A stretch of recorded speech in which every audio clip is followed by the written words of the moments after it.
A taste for the ancient, a desire to learn about the history of our predecessors, has always enlivened people's minds. The ancient Greeks and Romans also loved to study their forefathers. Their attention was focused on the cultures and cities of the 2nd and 3rd millennia BC.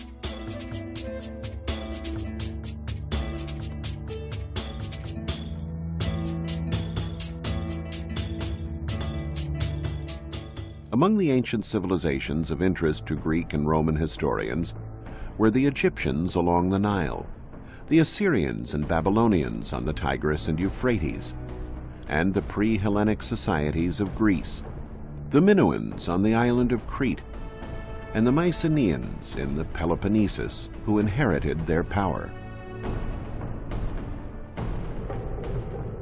The mystery and allure of Egypt was always a strong attraction. The age of the pharaohs had long faded by the 2nd century BC, but the traces of that glorious past were still to be found everywhere. Inscriptions carved into the columns of temples told of grand deeds.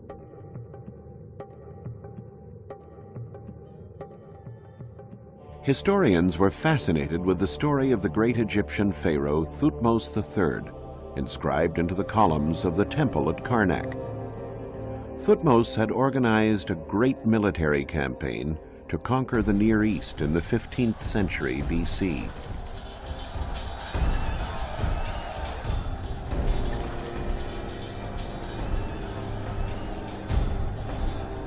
When Thutmose reached those lands, however, he found that many of the very ancient Babylonian cities on the Tigris and the Euphrates had already been reduced to majestic ruins steeped in history.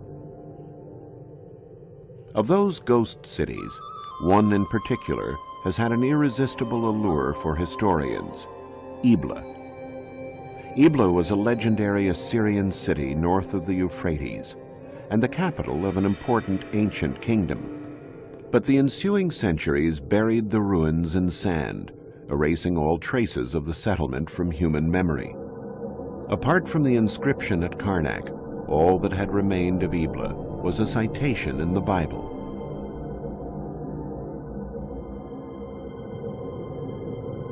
One day, some farmers were out plowing their fields when they came across a magnificent bas-relief.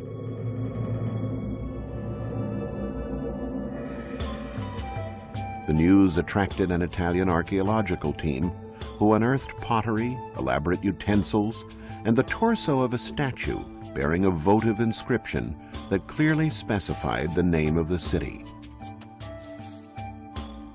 Ebla had been restored to existence.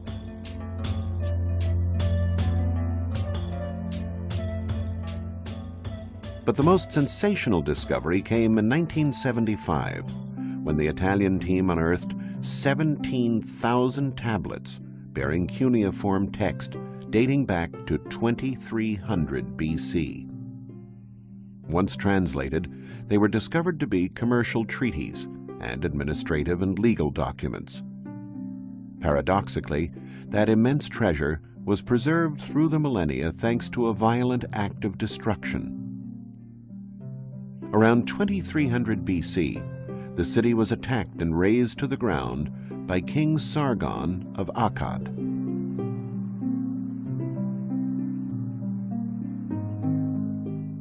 The tablets had been stored neatly on shelves in the archives of the royal palace. The palace collapsed in such a way that the tablets were left stacked one atop another, a position which favored their preservation and allowed archaeologists to accurately reconstruct their content. Ebla was a flourishing commercial center in ancient Syria, and its king was a rich merchant. Commerce was so important to the king that caravans leaving for the Orient or for the Mediterranean were invited to lodge in the royal palace. These caravans were the genesis of the city's fortunes and kept its king in power. If they were headed west, the caravans would make their way to the sea. From there, ships would carry cargo to western lands and pick up trade goods for the return journey.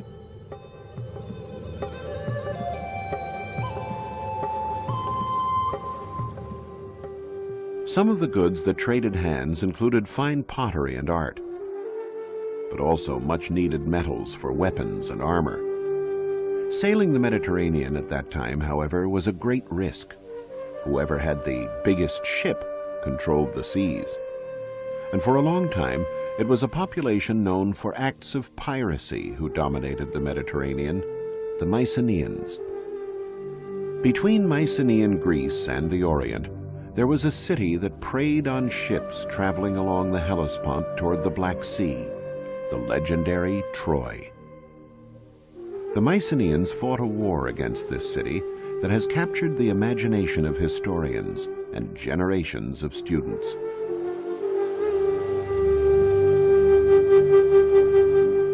Troy, once known as Ilios or Ilion, was a flourishing Hellenistic city.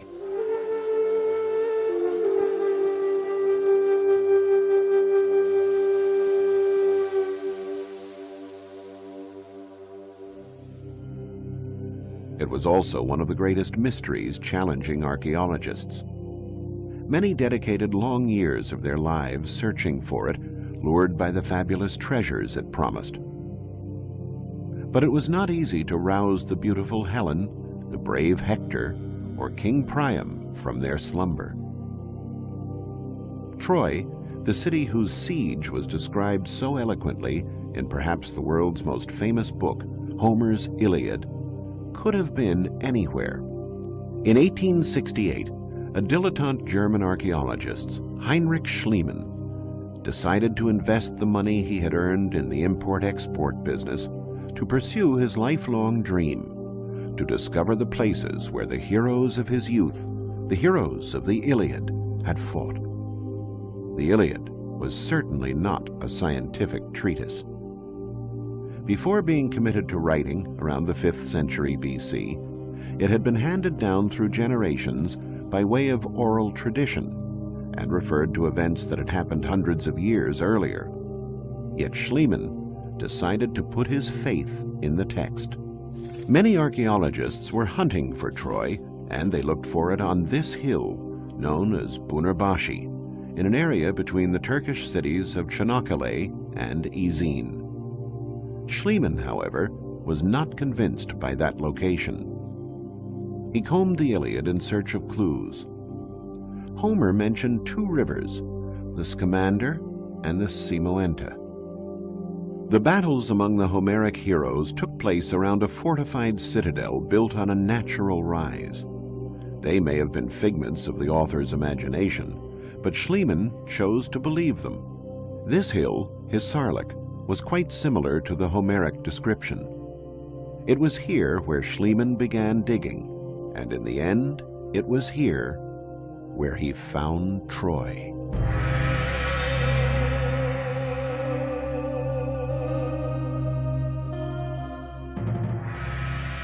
Nine different cities, one built upon the ruins of another, emerged from the excavations.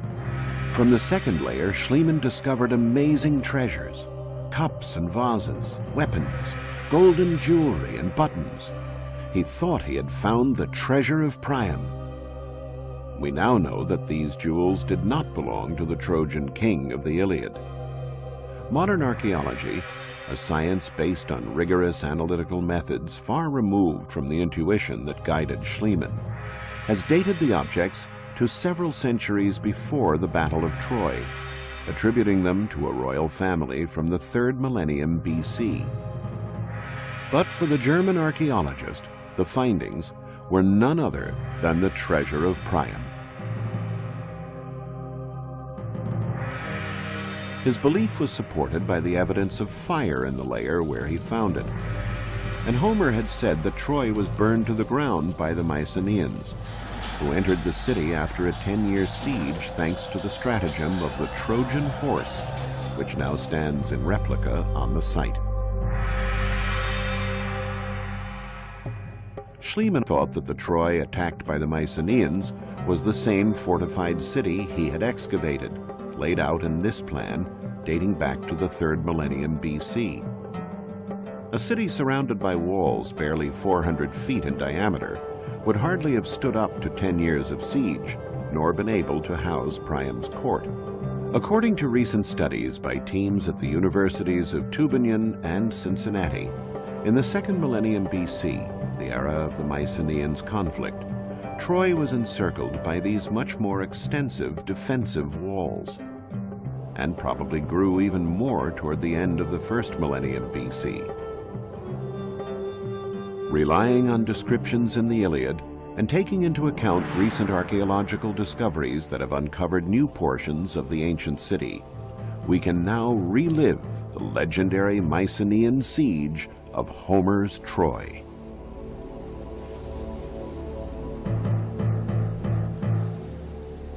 This is what the Mycenaean soldiers would have seen when they landed in force from the sea to challenge the city.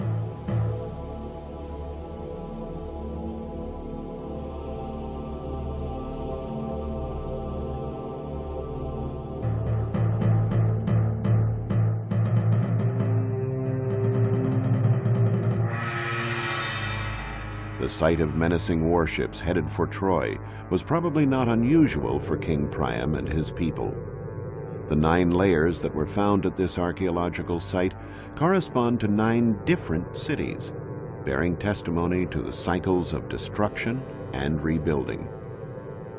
We now know that Troy, in addition to being of strategic importance for control of seafaring traffic, was also the foremost producer in its time of finished and semi-finished objects in gold. And so it is no surprise that it attracted the attentions of nearby populations. Conquering Troy meant not only eliminating the taxes it imposed on merchant traffic toward the Black Sea and the Orient, but also the reward of a rich booty. And so it was essentially economic motives that drove the Mycenaeans into Homer's legendary war, while Homer's account of the beautiful Helen and the courage of heroes like Achilles and Hector has richly imbued the event with drama and romanticism. Troy was an extremely wealthy city and appropriately defended, surrounded by massive walls extolled by Homer as being invincible. That's why, after 10 long years of a fruitless siege, the Mycenaeans were forced to come up with the expedient of the wooden horse. Troy was destroyed and rebuilt 9 times, the last time during the Roman epoch. One of the grandest city plans was created by none other than Alexander the Great. The noble deeds of the Trojans against the Mycenaeans were so vivid in the young leader's mind that he made an offering of his armor to the goddess Athena, who was venerated in Troy. In response, the Trojans presented Alexander with armor that they claimed was used during Homer's war. The historians Strabo and Plutarch both reported the anecdote that Alexander the Great always wore that armor into battle, considering it to be a sacred symbol. In the 1800s, it was believed that this fortified city was of medieval origin, so archaeologists never bothered to dig within its walls in search of evidence of ancient civilizations. However, the nature of the location and the massiveness of the walls attracted Schliemann's attention. He had crossed through this area on the Peloponnesus on the search for Troy, and was quite struck by these enormous stacked masses located near modern-day Argos. His mind was flooded with the images of the myths of his childhood and the words of Homer, who made mention of only one Mycenaean city girded by walls, the legendary Tiryns, built by the giant Cyclops. Schliemann, inclined to live out the dreams of his youth and to take seriously the contents of ancient books, refused to accept the idea that that gigantic fortress dated back only to the Middle Ages. Those rocks inspired in him legends and myths hailing from the dawn of time. And there was also the Greek historian Pausanias, who confirmed the Homeric accounts about the existence of Tiryns. Pausanias had even gone so far as to compare the grandeur of the fortifications of Tiryns to the pyramids of Egypt. So somewhere near Argos, there still had to be those Cyclopean walls. Such a grandiose monument could not have simply vanished into thin air. And once again, the excavations vindicated Schliemann. At the top of the citadel, the ruins of a marvelous palace were found, with frescoes in Minoan style dating back to the 2nd millennium BC. It was the Fortress of Tyrants. And once again, a destructive war was the reason for the preservation of all that beauty. The upper floors of the palace, collapsing onto those below, had filled the frescoed rooms with debris. The fire set by the invaders then melted the bricks, creating a sort of shell that preserved the remains of the palace. But who were the powerful invaders able to destroy such a powerful city protected by these imposing walls? Historians discovered that the winners of this epic victory were the Dorians, a people from the north who settled in Greece after driving out the Mycenaeans. The secret of their power? Their weapons were made of iron, a material unknown to the Mycenaeans, who fought with more brittle bronze weapons. The strength and audacity of Achilles' heirs availed them little. Their swords shattered as soon as they touched those of their enemies.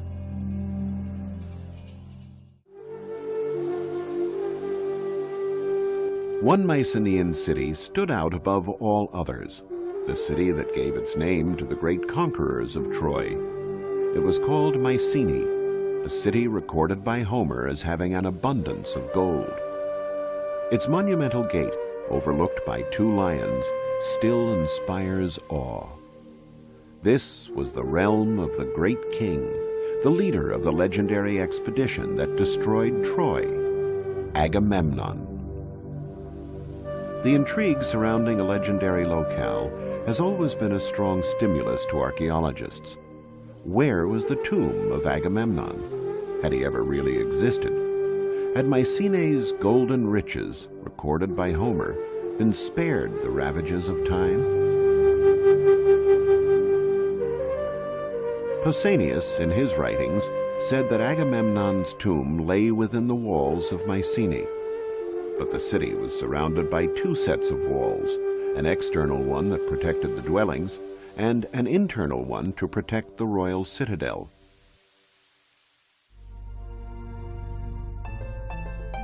The search carried out within the external walls proved vain until Schliemann arrived on the scene.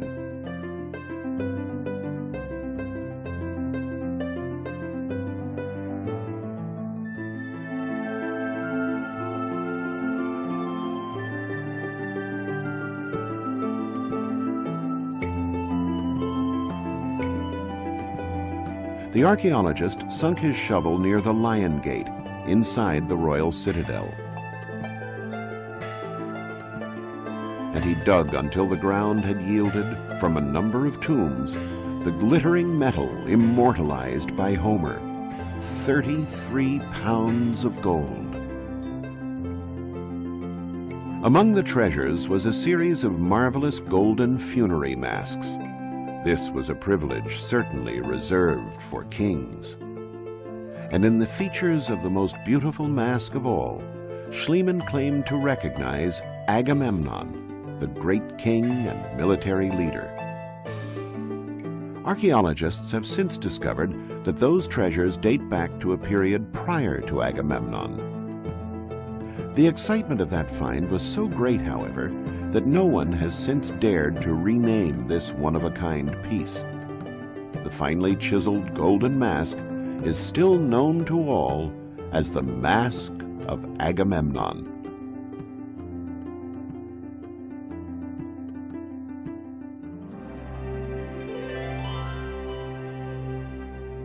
Schliemann had reached the heart of the Mycenaean civilization, the legendary home of its great king.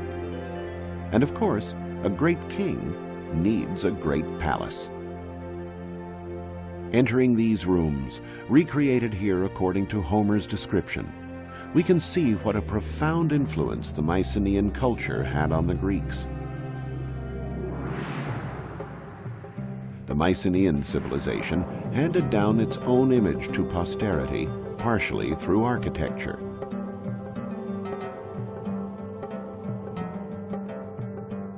This room with the hearth in the center, called a megaron, the heart of the palace, became the model for the most typical of the Greek buildings, the temple. The king's house thus became the house of the gods. Mycenae was a city of which legends were made, as was Tiryns and the incomparable Troy.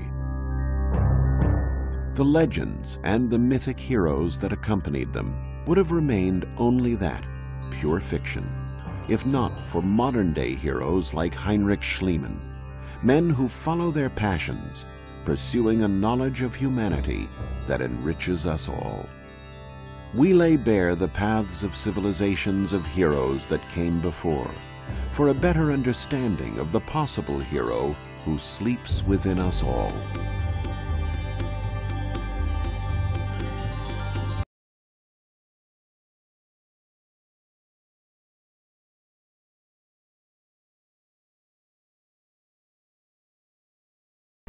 The Mediterranean Sea, 5th century BC, a great commercial network created by the Phoenicians. In hundreds of archaeological sites scattered around the Mediterranean, objects are often found that are completely extraneous to local civilizations and cultures. An Egyptian amulet in Greece, a Greek vase in Africa, a huge multitude of goods moving from one country to another and another had to be transported and traded in some sort of systematic way. And it is the Phoenicians, with their tall headdresses, their formidable ships, their skills in trading, and their courage on the high seas, who made a name for themselves in this pursuit. We'll see how the Phoenicians took on a diverse civilization of cultures and wove them together to become the undisputed lords of the sea.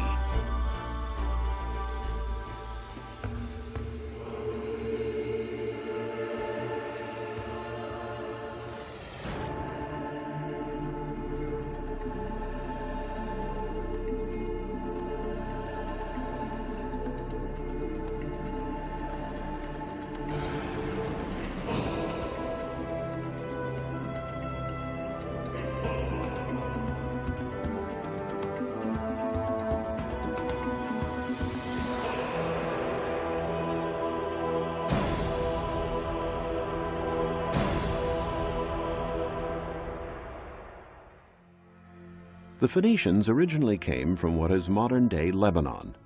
They were organized into city-states, the most important of which was Tyre, whose magnificent Roman ruins are still standing.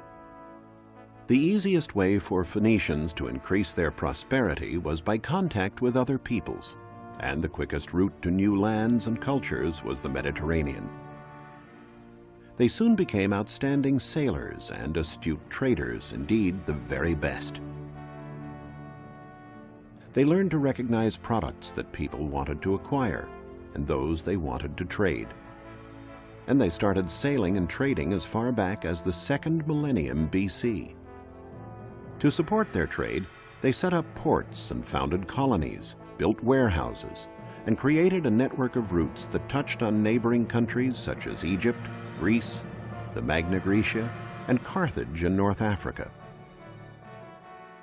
Then they went on to reach Sardinia, the Mediterranean and Atlantic coasts of Spain, and farther south, along the coast as far as Senegal, and north to England and Ireland.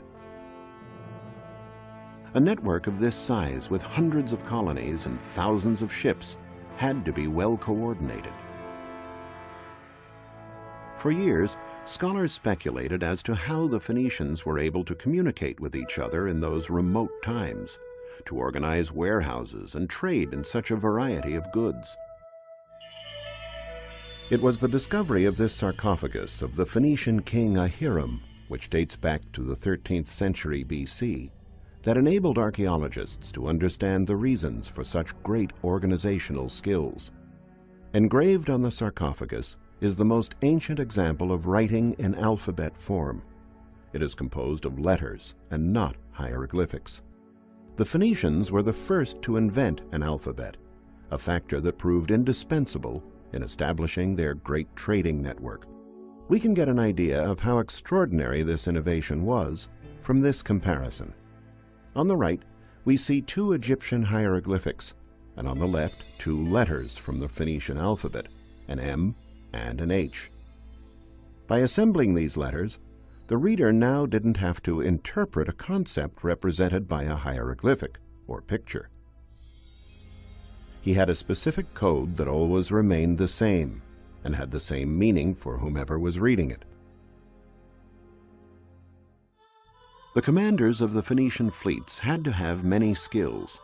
They not only needed expert knowledge of the sea and foreign lands, but they had to know the art of trading as well, what to buy, what to sell. One precious cargo of theirs was the mythical cedar of Lebanon, an excellent timber for building sturdy cargo vessels and warships. The timber could be bought in Baalbek, situated in the mountains that formed a backdrop to the Phoenician cities in Lebanon. In the Hellenistic period, the city of Baalbek was known as Heliopolis, City of the Sun. By studying the meaning of these swastikas and other evidence, such as the different colors of columns at this site, archaeologists discovered that the enormous temple that dominated the city was dedicated to the sun god, after which the city was named. But why were the columns painted in different colors? The mystery can be solved when the columns are linked to the cardinal points. The dark columns were placed to the west, while the lighter colored columns were set to the east. They were supposed to represent life and death, the rising and setting of the sun. In 60 AD, the Cella of the sun god was the most important construction in the entire sacred area, with 54 columns over 60 feet high, more than 6 feet in diameter. Having loaded the trunks of cedar wood onto carts, the traders would return to the coast where their ships awaited them. In the Bible, Ezekiel mentions that the Phoenician city of Byblus, which also lies in Lebanon, was the biggest naval shipyard in ancient times. Crossing the seas was not an easy matter, even with a good ship. This was one of the reasons why help from the gods was sought throughout the Mediterranean. These precious bronze statues covered in gold leaf have a strange headdress. It is a libad, which is typical of the Phoenicians. The statues have been found in great quantities in Byblus. They were votive objects used to invoke the favor of the gods. They were found at one of the most important places of worship for the Phoenician religion, the Temple of the Obelisks. In Byblus and other Phoenician cities, the remains of numerous Phoenician cargo ships have been found. The typical ship was 65 feet long and over 16 feet wide, large enough to carry a great deal of the precious cedar, as well as luxurious fabrics dyed with a reddish-purple pigment known as murex. The Phoenicians took their name from these fabrics. Phoenix, Phoenician, comes from the Greek word phoin, or red.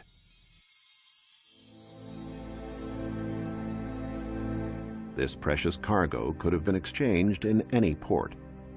But a wise fleet's commander might seek out a product that could be worth its weight in gold, a kouros. A kouros is an exemplary model of harmony and proportion in the male body. Many of these statues, dating from the Archaic period, were discovered on the island of Rhodes near Comoros. Excavations nearby unearthed these celebrated vases, which are known as the vases of Phikylura. This concentration of arts and craftsmanship on this island can be explained by the fact that Rhodes lay at the hub of important trading routes. To break up the long sea journeys, the ships sailed from island to island, and Rhodes was an obligatory port of call. Here is the dry dock, or coffin, of the colony, which has been preserved intact for millennia. Here the Greeks were offered the fabrics and cedar for their ships.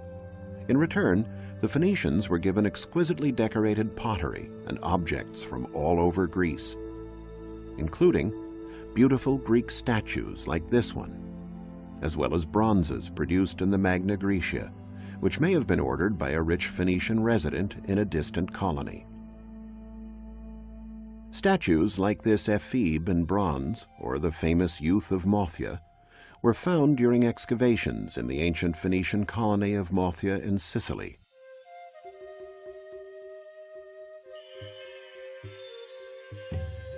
The statues testify to the level of Phoenician trading in the Mediterranean, a veritable cross-cultural exchange. The ship, now loaded with vases, statues, and jewels, continues its journey to the west. It sails past the Pillars of Hercules at the Isthmus of Gibraltar and heads south along the Atlantic beaches of Africa between Morocco and Guinea. The Phoenicians were the only people brave enough to venture into the Atlantic. Ancient peoples were terrified of passing the Pillars of Hercules because they believed that beyond lay the end of the world. What was it that pushed the Phoenicians so far? The Greek historian Herodotus documented it in his writings. It was gold. The Phoenicians unload the merchandise and lay it out on the shore. Then they go back on board their ships and send up smoke. The locals see the smoke and place the gold that they are offering in exchange beside the merchandise. Then they withdraw. The Phoenicians descend from their ships and examine it. If they calculate that the quantity of gold corresponds to the value of their merchandise, they take it and leave. Otherwise, they go back to their ships and wait until they are satisfied. The African peoples were very taken with the showy Eastern goods and quite indifferent to the yellow metal that was found in such abundance there. This was the great bargain for the Phoenicians, leaving inexpensive pottery and jewelry and setting off again with gold. The ship would now head north. Excavations in England and Ireland have revealed that the Phoenicians reached even these far-off lands. Numerous finds have indicated that in exchange for pottery and jewelry, the northern peoples gave tin, a metal that was in great demand for producing bronze and the other alloys used by the Phoenicians and Greeks. Ireland was the most northerly landing point for Phoenician voyages, and having traded their goods, the sailors could now make the return journey. The trips always held the portent of danger. In the storms of the North Atlantic, the brave commanders would safeguard their ships and cargoes by tying themselves to the bow so that they could see more clearly and avoid the cliffs. It was from there that they gave instructions to the crew. If they were lucky enough to make it through, they would head south to the Phoenician colony of Cadiz. Here the Phoenicians bought iron and paid for it with gold. Then they traveled on to Majorca, and from there to the rich colonies of Sardinia. It's here that an archaeological dig uncovered a gold mine, not a seam or stratum of gold, but a huge array of precious gold jewelry, now on display in the Archaeological Museum in Cagliari.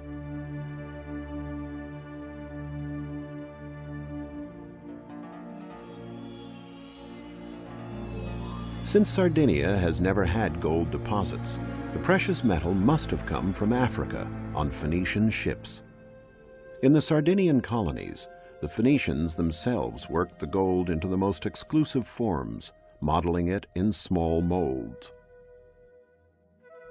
Sardinia was the largest producer of Phoenician crafts, especially in the field of glassmaking. They made ointment jars to hold balms and perfumes, necklaces, and characteristic amulets. For centuries, it was believed the Phoenicians invented glass. While science no longer holds with this theory, they definitely were peerless masters in the field of glassmaking. For many years, archaeologists pondered the reason for the ambiguous smile on grinning masks like this one. They also didn't know the reason for the long arms on certain statues. Only after years of research did they find the answers. The masks were used to ward off evil spirits from the tombs. As for the statues, they were related to the more esoteric aspects of Phoenician medicine. They were offered to the gods to invoke a speedy recovery from illness. The affliction to be cured was in the exact spot touched by the hands, almost as if the sick person wanted to remind the gods what needed to be healed.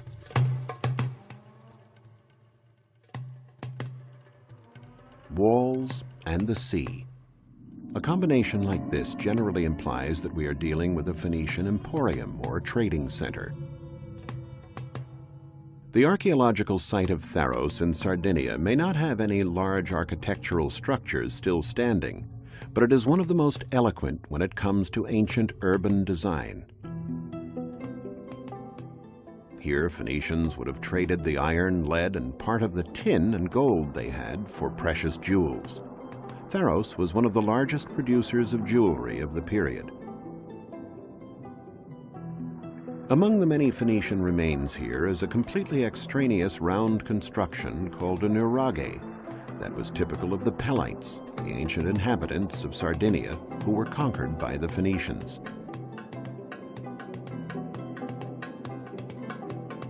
This is how the village would have looked about 3,000 years ago. The Nuraghic civilization is very ancient, dating back to the 2nd millennium BC.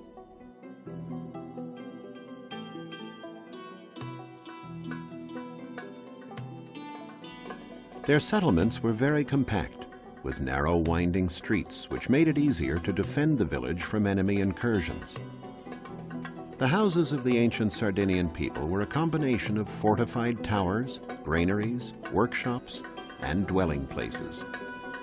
There was no distinction made between the function of the various constructions. There was only the nuraghe, a unit where productive and family activities were carried out around a fire, the main focus of the house. But what exactly does the word nuraghe mean? It seems to come from the way their dwelling was constructed. In the ancient local language, nur meant mound.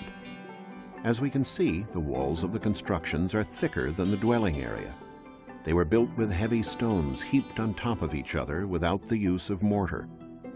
The constructions reached heights of more than 65 feet without using any lime, and they are indeed mound-like.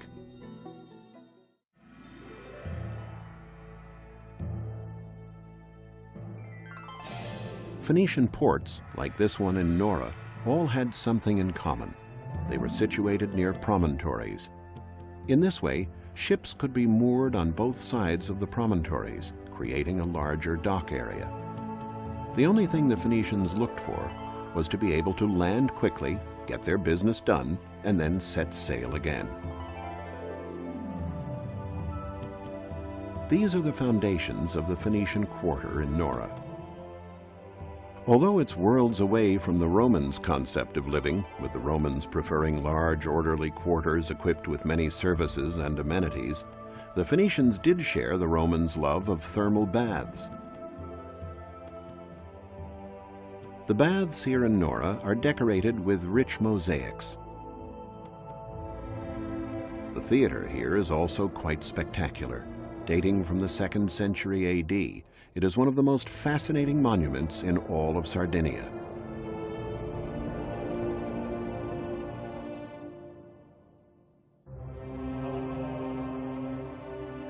From this Spartan 5th century Phoenician port, the fleet would have set sail again, now laden down with even more jewels and precious objects.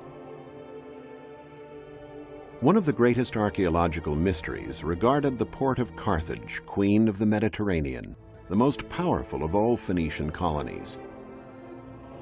The Greek historian Appian, a native of Alexandria in Egypt, tells us that the port had 2 harbors, the rectangular commercial port and the round military harbor with an island in the center.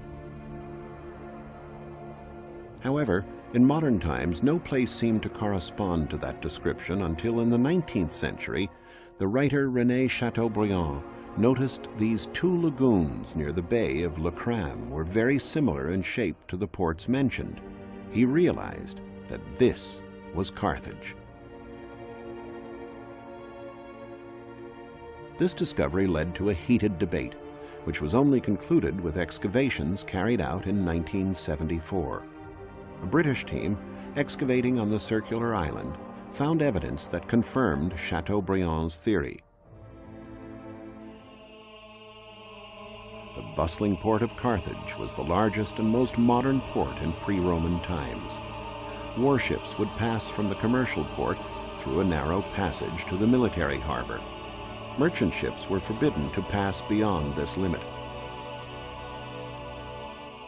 The ship that is entering the port is a trireme with 3 tiers of rowers, though the Carthaginians also had quadriremes and quinquiremes, which can be compared to modern-day battleships.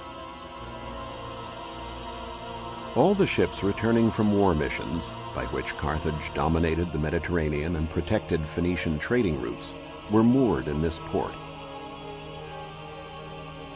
It was circular, with a round island in the center, known as the Island of the Admiralty. There were dry docks both on the island and in the outer perimeter of the port. On the summit of the island was the Pavilion of the Admiralty, from which the supreme commander of the fleet gave military orders. A bugler and a herald, armed with flags, controlled the traffic of ships in the port. If a trumpeter signaled to turn left, there had to be room enough to make the maneuver. The basin of water in which the ships moved was thus over 300 feet wide, the same diameter as the Island of the Admiralty on our right. There were 30 berths in the center and 140 on the outside. Since some of the very deep central moorings could hold 2 ships, there could have been 200 ships in the port at one time. The military port in Carthage was always packed in winter, since bad weather made it dangerous for the ships to be out on rough seas. Thus, there was a tendency to avoid war during this time, and this was a good time to service the ships. The trireme would be pulled up onto dry land over the slightly sloping terrain of the island. Planks of wood set crossways ensured that the ships kept their grip on the slipway. At the entrance to the area, Ionic columns set at sea level gave the impression of a portico to make this military site look more elegant. The ships were also given special aesthetic treatment. Phoenician ships typically had an eye painted on the bow that was supposed to strike fear into their enemies. A warship differed from a cargo ship in that it had oars and oarsmen that enabled it to move very quickly. As well as being outstanding sailors, the Phoenicians excelled at shipbuilding. They mass-produced ships and replaced the vessels sunk by their enemies with great speed. All the parts of the ship were clearly marked by different letters and kept ready for quick assembly. In this way, they could build an entire fleet in a short period of time. The busy commercial part of Carthage, however, was the Bursa, the Acropolis of Carthage.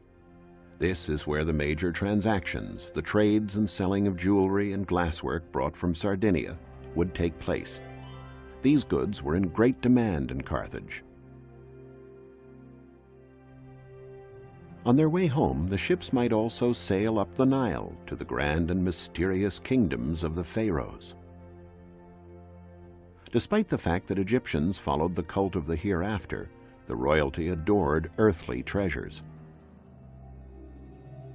The Phoenicians would have traded the jewelry from Pharos for linen, a hard-wearing fabric that only the Egyptians knew how to make. This material was indispensable for the robust sails used on Phoenician ships. They might also have purchased rare and exotic goods greatly sought after at the Persian court, namely monkeys and crocodiles.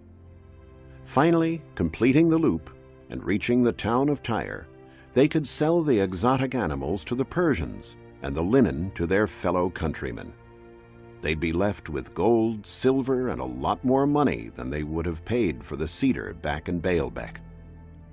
Through their travels and their trading, their ancient wheeling and dealing, the Phoenicians formed links with most of the known world at that time, enabling a variety of peoples to share the best that distant cultures had to offer.